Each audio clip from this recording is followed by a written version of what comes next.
A 737 vanishes from radar over one of the most remote jungles on Earth. The crash pushes investigators to the limit.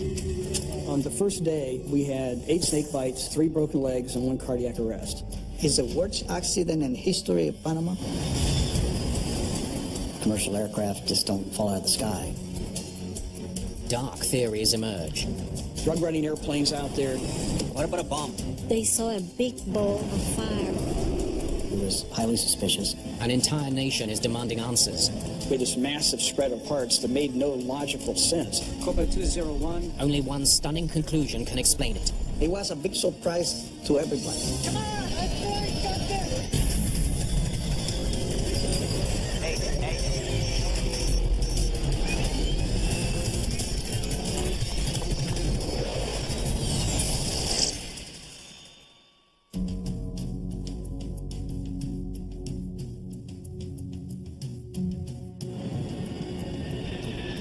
Tocumen International Airport in Panama City.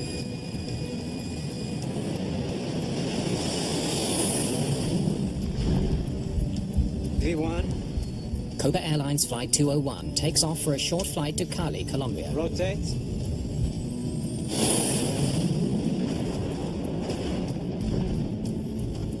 Gear up. Captain Rafael Chial is Copa's most senior pilot. Today, he's monitoring the instruments. Set thrust to climb. First Officer Cesario Tejada is flying the plane.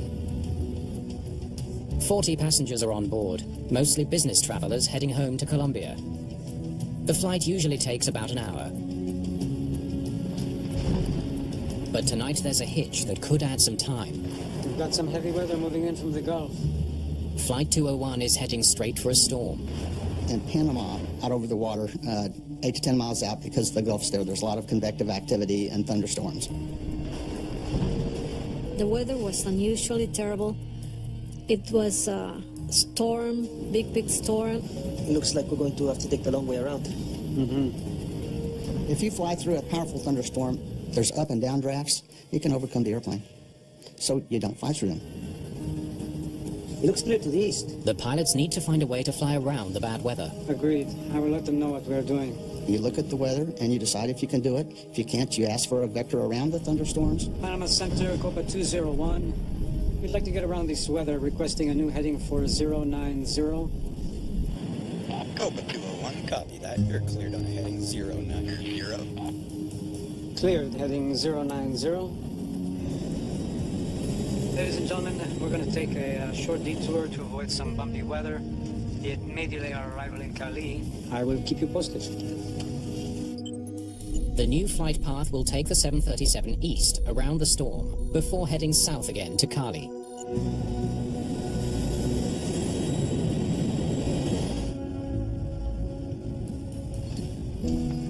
Panama Center, Copa 201. It's been 12 minutes since takeoff. Level at 250. The captain tells controllers he's reached cruising altitude, 25,000 feet. Minutes later, the plane disappears from radar.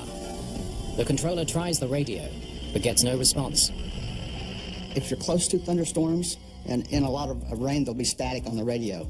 And sometimes you may not be able to talk to them for a few minutes. Graciela Ocaña is one of the controllers on duty.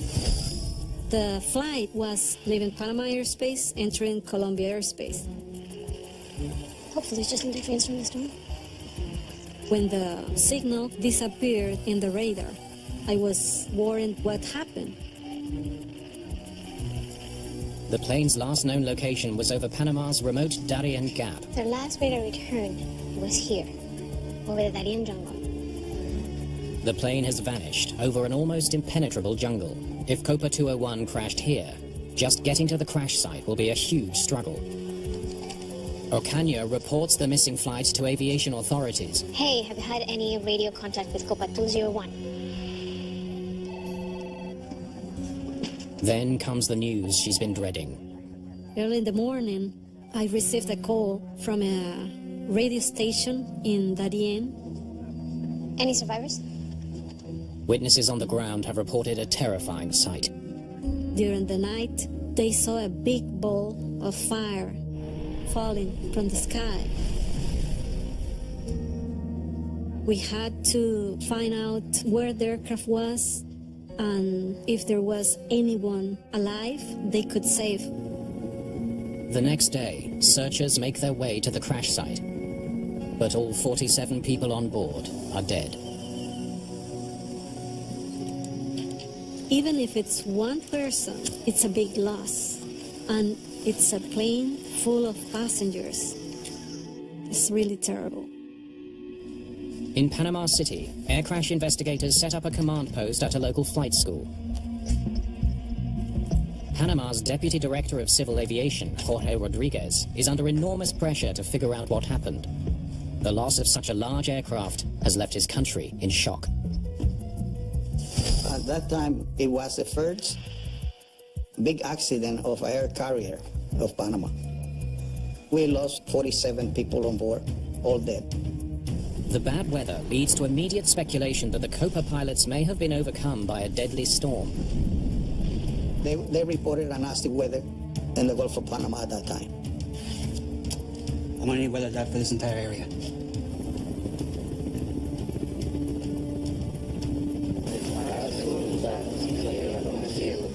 In the Darien province, Panamanian firemen say a prayer for the 47 people who died aboard Flight 201.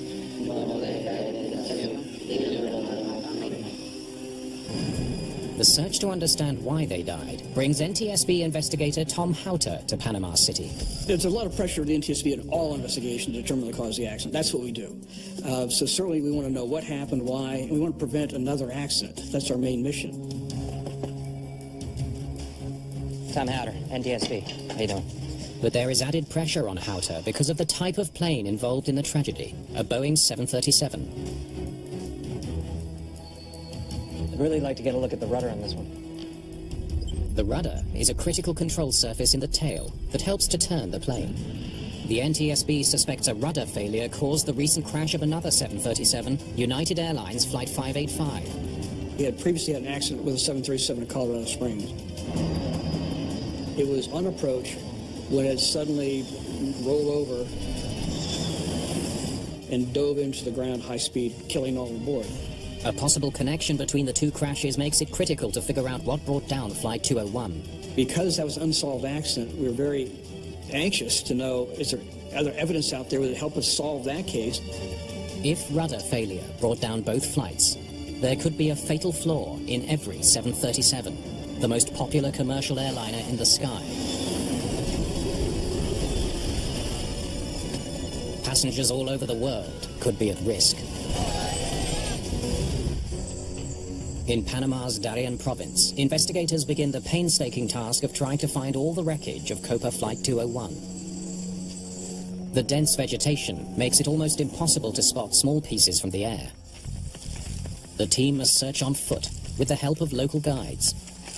It wasn't laid out as we normally see in a crash where the airplane comes in and, you know, here's the nose, here's the center section, here's the tail. It turned out there were like parts all over it. And so we're trying to determine where they were. And so it became just a major search. They need to find as much of the plane as they can, but they quickly realize it's going to be a daunting task. The Darien jungle is probably the remotest section of Latin America you can think of. The Pan American Highway does not go through there. There are no roads. There is just nothing. It's like one of the worst jungles in the world. I probably saw insects that National Geographic hasn't even seen yet. It was just very tough. On the first day, we had 8 snake bites, 3 broken legs, and 1 cardiac arrest. As they work, they map the location of every fragment of the plane. Tracking where the pieces landed could hold clues about why the plane crashed. Most of the pieces are small, but a trail of scorched vegetation leads to the first large piece of the plane. There was a large cleared out area that actually, there was a lot of fire that took place from the fuel. This is the center section of the wing. The main landing gear is right there below you. The other piece is just down the hill. It's an important find, but many more parts are still missing, including the rudder and the cockpit. The wreckage is spread across more than 100 square miles. For investigators, the large area is a critical clue. Clearly, there had been some type of high-speed event where the airplane had broken up and basically just rained parts down on the jungle. The cause of the breakup we didn't know, so we have to take a look at the wreckage and try to determine how all these pieces of the puzzle fit. The crash site's proximity to the Colombian border suggests an obvious theory.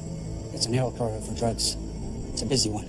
The Darien jungle is right on the border between Panama and Colombia, and there was a fair amount of drug activity coming back and forth across the jungle. The remote jungle of the Darien Gap is a haven for drug cartels flying illicit merchandise north from secret airstrips. In that time, we don't got no radar that is going to patrol the route of the drug smuggler. Drug runners usually fly at night, when they're less likely to be spotted. Panama Center, Copa 201. We'd like to get around this weather, requesting a new heading for 090. Unlike commercial crews, smugglers avoid radar detection by switching off their plane's radar transponder, and they never check in with air traffic control. If he does not report, who will know that they are there? It's really dangerous, especially if there is not good visibility. Cleared heading 090. We'll let you know when we get clear of this weather. Perhaps the unsuspecting pilots suddenly crossed paths with drug runners.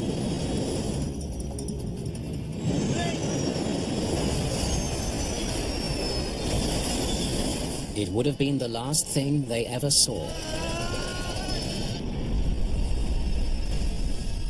We thought of, drug running airplanes out there, something else going on out there. Everything was open for consideration.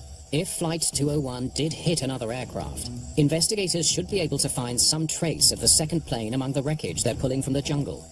If a red airplane hits a blue airplane, the paint's going to transfer, you're going to get a little bit of one on the other. They scrutinize each piece carefully, hunting for any speck of paint that could have come from a covert drug plane.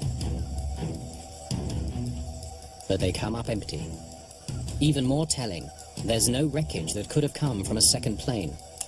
We didn't find any other wreckages, old or new. And looking at the wreckage we found from the Copa airplane, we didn't find any evidence of a mid-air collision. There's another possibility. What about a bomb? Flight 201 was bound for Cali, Colombia, home of a violent drug cartel. Investigators know that a bomb on board could explain the eyewitness reports of fire in the sky.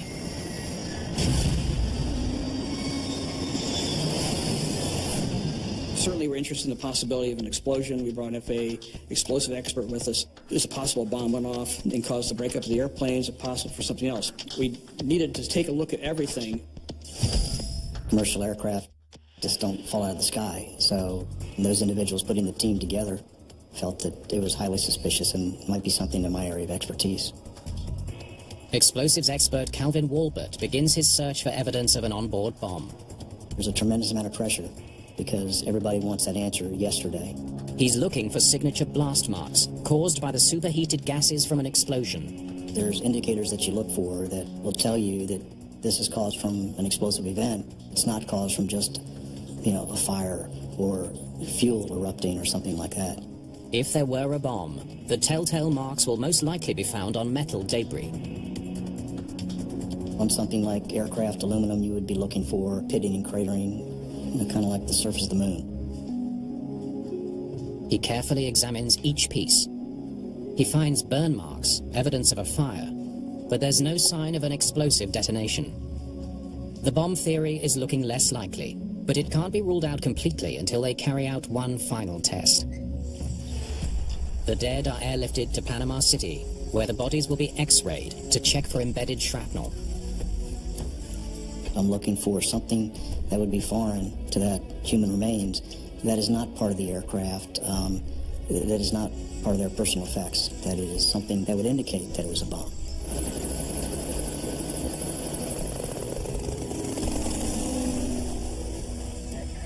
Base camp, come in. A call from the jungle search team brings some much-needed good news. We've got the black boxes. The exhausting effort has paid off. They've found Flight 201's black boxes. This could be the breakthrough investigators need. At least we got something to analyze what was the cause of the accident. Without those boxes, you're blind. You don't got nothing. There's no lab in Panama equipped to analyze the recorders. They need to go to the National Transportation Safety Board in Washington. We're anxious to look at the flight data recorder flight data recorder was the only data we had from the flight itself up to the time of the breakup.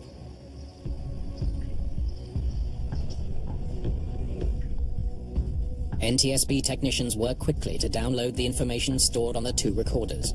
The flight data recorder tracks information like airspeed and heading. The voice recorder captures the sound of the pilot's conversation in the cockpit.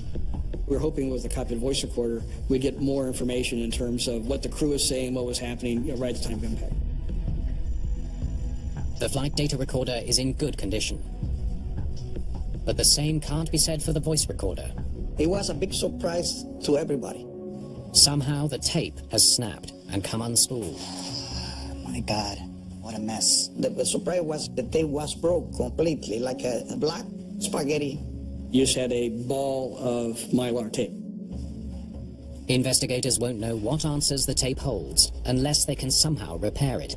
If the people from NTSB cannot put that tape to work, there was no way. Battling 120-degree heat in the Panamanian jungle, investigators struggle to learn what they can from the wreckage of Copa Flight 201. Another big find could be a crucial lead in two investigations. They've recovered a key part from the plane's rudder, the power control unit. The power control unit is a hydraulic ram, if you will, that moves the rudder back and forth. It's the same part investigators suspect may have failed during the recent crash of a United Airlines 737. If there's a failure mode out there that's affecting thousands of airplanes, we want to document what happened, work with the FAA and the manufacturers to correct the problem so the accident can't happen again. If they find evidence that the critical component malfunctioned, it will send shockwaves through the entire industry. Boeing company will stop all those airplanes. They will not be flying if that was the issue. Investigators test the mechanism. They need to know if it jammed in flight, a failure that could easily put a 737 into a sudden dive. But it's another dead end. There was no evidence of pre-existing damage. It appeared to be working normally up to the time of impact. The team hopes the plane's engines will provide a better lead. In rare cases, turbine engines have been known to overheat and catch fire. If you got a fire in the engine, there's a lot of things that you can look at. If there was an engine fire on Flight 201, investigators should be able to find black scorch marks on fan blades and other internal parts. But again, their inspection turns up nothing. The engines, there wasn't a problem at all in that flight. The engines were working normally when the plane broke apart. Investigators are still no closer to understanding what happened in the skies over Panama. Medical X-rays eliminate yet another theory. All of the victims' remains were X-rayed to see if there's any evidence of an explosion. The images show no sign of any foreign debris that could have come from an explosion on board. There was nothing that I saw or that I observed that would indicate to me that there was a device on board Copa Flight 201. Altitude. Investigators now believe the flames witnesses saw ignited after the plane broke apart. It wasn't a bomb. There's enormous pressure on the investigation. Panamanians want to know what caused their nation's deadliest air disaster. How could that happen? We could not imagine. We needed the answer.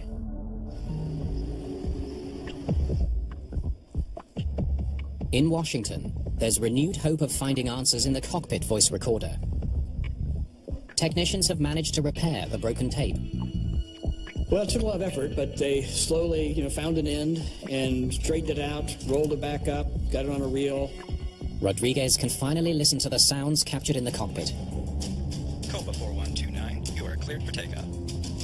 But what he hears reveals a stunning new problem.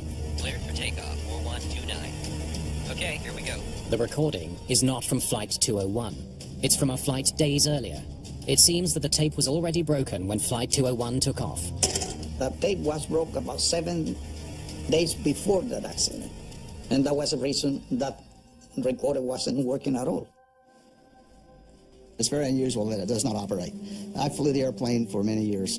I don't recall ever having the cockpit voice recorder not work. The first funeral is for one of the 5 flight attendants. Many mourners are asking the same question as investigators. Why did this tragedy happen? It was like a nightmare that you wish you could wake up. You do not expect that to happen, even less in your country. The flight data is finally in the hands of investigators. It paints a terrifying picture. Flight 201 suddenly went into a catastrophic dive. The airplane started coming down from 25,000 feet until he disintegrated at 9,195. 10,000 feet a minute. The extreme speed of the dive solves the mystery of the mid-air breakup. It's not designed for flying inverted at speeds approaching the speed of sound. And so we're trying to understand how it got from a level flight to be inverted coming down at high speed. That few seconds is really the focus of the investigation. The fierce weather over the Gulf of Panama may have been a factor. We had reports that the storm extended more than 100 miles from east to west. If the Copa crew flew into a severe storm, there's a chance the pilots were confused by what experts call spatial disorientation. See something else. You have visual reference on your sight? No. Flying in weather at night, thunderstorms can be totally disorienting. You can't really trust your own senses. The inner ear will not lead you to the right conclusion necessarily. The G-forces you're feeling may lead you to think you're turning left and you're turning right. Altitude. What in God's name? Hula! Hula! Investigators use radar information captured in the tower to plot Flight 201's path. They want to compare it to the path of the storm. We could go back and look at the weather data and the long-range radar data. We knew where the storm was. We knew where the airplane was by the impact. And so we could piece together their flight path and where they're going. The results are conclusive. Flight 201 wasn't anywhere near the storm. I said that the weather wasn't an issue in that accident. Investigators still can't explain what happened to Copa Flight 201. They need a better approach. The data we had, the takeoff, the climb out, the cruise, everything looked like a normal flight. They delve deeper into the last 2 minutes of flight data and discover some very unusual flight maneuvers. Okay, looks like they turned right, and then left, and then right again until they spiraled into a dive. Doesn't make any sense. The flight data seems completely baffling. Could it hold the key to explaining why 47 people died on Copa 201?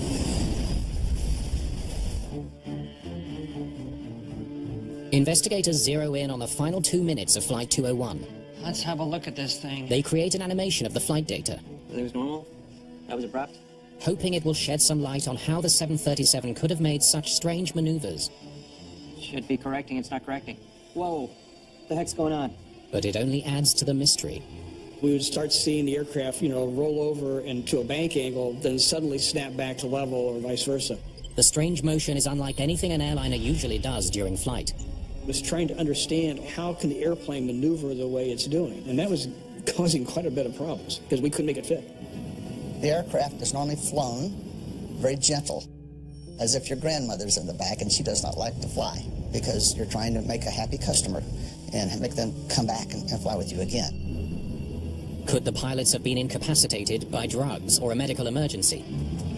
We've got to find that cockpit. There's no way to answer that question unless they can find the pilots' bodies and carry out forensic tests. So that was one of the main part of the investigation was we have to get the cockpit. Investigators are prepared for the hunt. Before going into the jungle, they examined a 737 just like the one that crashed. I thought, we're hunting around the jungle looking for parts and pieces. It might be nice to see what they look like intact. So when we came across them in the jungle, we'd have an idea of what we were really seeing. The meticulous search finally pays off. We found the cockpit in the base of the big tree. Like he hit the tree and stopped there.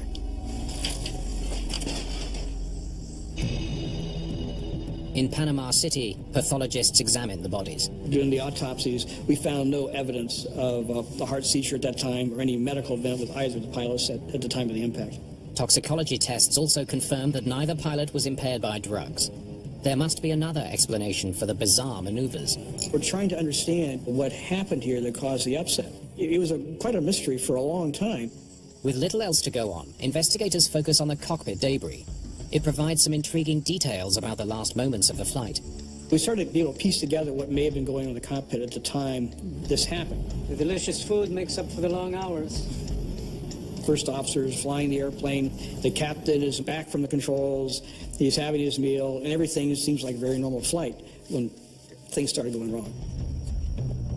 Investigators study the flight instruments and cockpit controls that pilots rely on to fly the plane. The position of a switch raises an immediate red flag. The vertical gyro switch affects the most important flight instrument in the cockpit, the attitude indicator. E1, rotate. Each pilot has his own attitude indicator. It shows him how the plane is positioned with respect to the horizon. The pilot's attitude indicator is like a ball. It shows bank angle, it shows pitch. It's the sole control of the aircraft, and without it, it would be very, very difficult to fly the airplane. Each attitude indicator is connected to its own sensor, called a vertical gyro, or VG. The gyros constantly measure the plane's attitude. If the gyros don't match, the pilots get a warning. Normally, you'll have the captain's attitude indicator powered by one gyro, and the first officer's attitude indicator powered by another gyro. If there's a problem with one gyro, the pilots can switch both indicators onto the other one. If one gyro goes bad, you don't want to have the pilot looking at bad data, so you switch them both over to the good data. It appears that's what happened. The gyro control switch has been positioned to feed both indicators from VG1, the captain's gyro. Looks like they're having trouble with the first officer's gyro.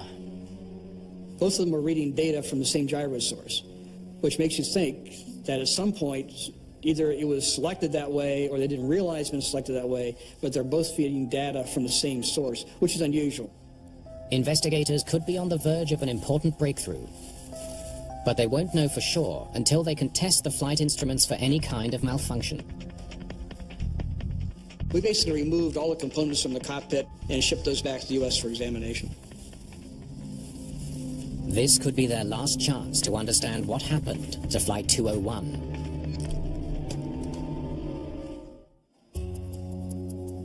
Investigators need to know if a faulty cockpit instrument was giving the crew of Flight 201 misleading data about the position of their plane. Okay, fire it up. What we wanted to look at was, is there anything here that would show us what happened? Is there a failure in the gyros, or maybe the failure is actually an attitude indicator? They test the displays and the gyros that feed them. Well, this one seems to work fine. There's nothing wrong with the first officer's instrument. Let me see the other one. They run the same test on the captain's attitude indicator. At first, the captain's instrument seems fine, too. We put them on the bench, we could power them up. They actually work quite well. Then, they notice something odd. Hang on, it seems to be stuck. Occasionally, the display momentarily freezes in place. The attitude indicator stops moving, even though the gyro feeding it is still in motion. Yeah, there it goes, now it's working. Investigators need to know what's causing the failure. They test every wire connecting the display to the gyro. No wonder.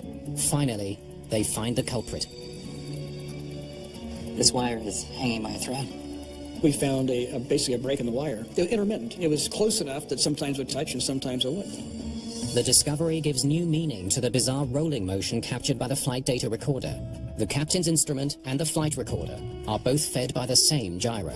The way the airplane is wired is what the captain is seeing on his attitude indicator is what's being recorded on the flight data recorder. Since the captain's gyro was broken, it was sending faulty roll data to the recorder. Copa 201 didn't really make any quick rolling maneuvers at all. Okay, let's see what the plane was really doing. By carefully analyzing other parameters on the flight data recorder, they managed to calculate its actual movements and reveal the plane's true motion. Making a visual of it, where you can see what the data is showing and what the airplane's doing, that visual is extraordinarily helpful. The red image shows the bad data the pilots were seeing, while the solid image shows how Copa 201 was actually flying. They're trying to level the plane, but they're making it worse. You have the attitude indicator here, stuck, now but the airplane's going the other direction. And then suddenly, the attitude indicator gets power to it, unsticks, it goes back and mimics the airplane again. The pilot's ability to troubleshoot the problem was likely complicated by the intermittent nature of the failure. Go right. You need to go right. I am.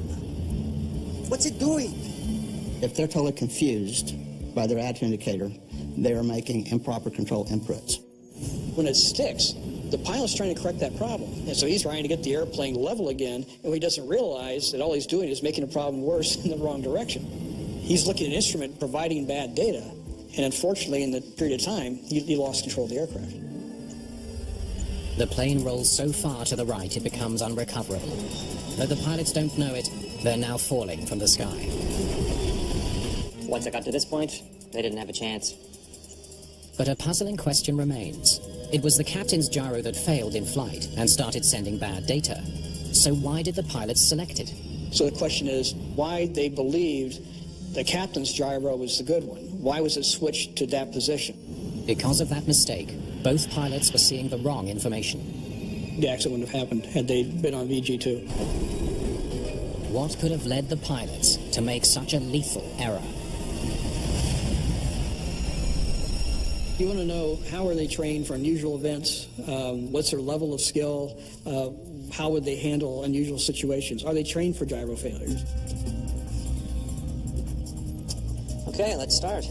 Investigators go into the type of flight simulator the Copa crew used for their 737 training. Climb to 25,000 and turn right. They recreate the flight of Copa 201. Now, trigger the failure. Including the malfunction of the captain's attitude indicator. Now, how'd you make the switch? Wait a minute, let me see that. That is not the same switch that was on Copa 201. Two different configurations for one small control switch has overwhelming implications for the investigation. This is the gyro switch from the simulator where the captain was trained. Next slide, please. And this is the gyro switch from Copa 201. Now, can we get a close-up, please? All right, now let's see both. Wow, that's completely different. The cockpits of the simulator were dissimilar, and so it's possible to get confused thinking you were going to independent gyro source when you weren't. In the simulator, flipping the toggle to the left switches the captain's instrument to an auxiliary gyro, independent of the other two. On Flight 201, flipping the switch to the left puts both instruments on the captain's malfunctioning gyro. Panama Center, Copa 201, level at 250. Roger that, 201. With no voice recording from the cockpit of Copa 201, investigators will never know for certain who flipped the switch the wrong way. But they've finally collected enough evidence to build a compelling theory of how the flight went so horribly wrong. Turning right, heading 160. After diverting around the storm, the crew of Copa Flight 201 needs to turn right to get back on course.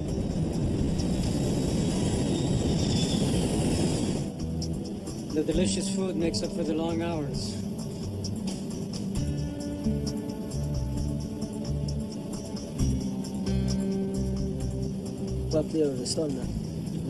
As the plane levels out, an error flag warns there's a problem with the captain's attitude indicator. They fall back on their training and flip the gyro switch to the left, thinking they're switching to the auxiliary gyro. You may revert to your training and do something inappropriate because that's what you're trained to do. Now they're both on the bad gyro and neither of them knows about it. That's weird. Why won't he level? The gyro malfunction causes the autopilot to switch off. First Officer Tejada must now fly by hand. He turns his wheel to level the wings. His frozen instrument makes it look like the plane isn't responding, so he continues to turn the controls, sending the plane further and further to the left. He's trying to correct a problem he's seen on his instrument. He's taught, follow your instruments, believe in the instruments. He's actually making the problem a lot worse. The pilots have no way of sensing their error. It's too dark to see anything outside that could help orient them. In the middle of the night, you don't have the horizon. You lose the horizon, you don't know where you are. As the short circuit cuts in and out, the instrument starts working, then suddenly stops again. Go right, you need to go right. I am. What's it doing? Now he sees left bank, so he's trying to correct it by banking right. In the cabin, there's little sign of trouble. The barrel roll maneuver was fairly smooth. There was 1G. So I doubt the passengers really realized the impending danger until the airplane was essentially inverted and started to come through, and then it would have happened very quickly. Altitude. What's in God's name? Pull up, pull up.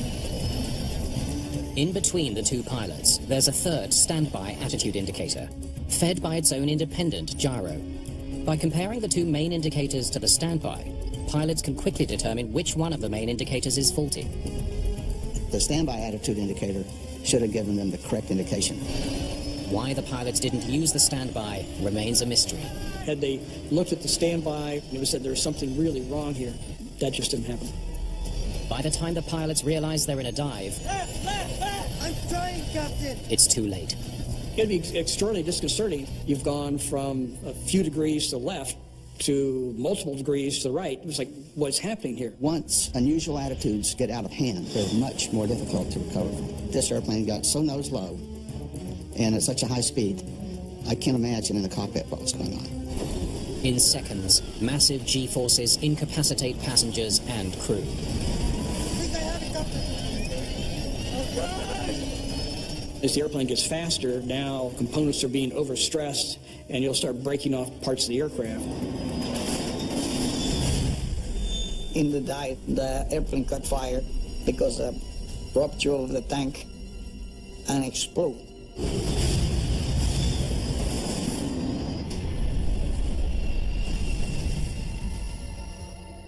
We're so sorry that the end was the worst.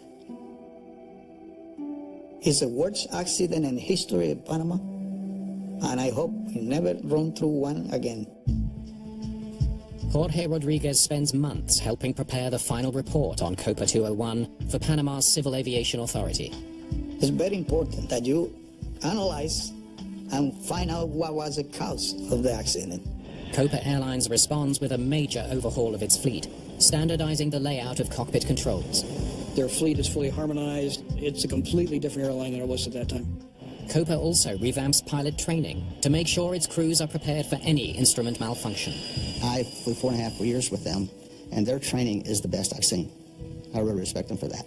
For the airline industry, Copa 201 is a reminder of how even small problems can result in catastrophe. A minor flaw can result in a tragedy. And so we have to always look for these flaws. We have to train for them. We have to every day challenge ourselves to be the best. Whether it's the guy who makes the component on the bench, to the people who maintain the aircraft, to the pilots, it takes everybody working together.